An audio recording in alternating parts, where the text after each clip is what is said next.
去年底就住进香港养和医院的97岁赌王何鸿燊，春节假期还没过，竟传出病危的消息。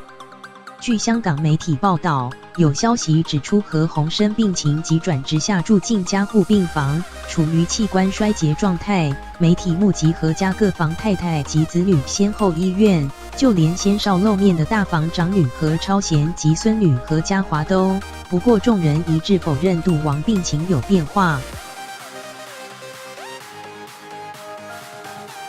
据香港苹果报道，大年初4、8日傍晚突然传出何鸿燊病情急转直下的消息，有传言指出赌王器官衰竭已转入加护病房，医师甚至嘱咐家人不要离开医院，不过消息未获证实。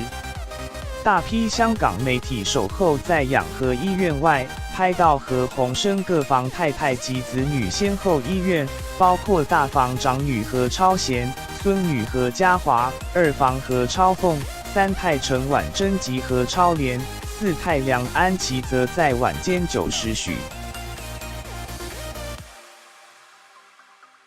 各房口径一致，都说是来向赌王拜年，否认何鸿燊病情有变化。何超莲也以讯息回复媒体称 He is OK， 否认何鸿燊进加护病房。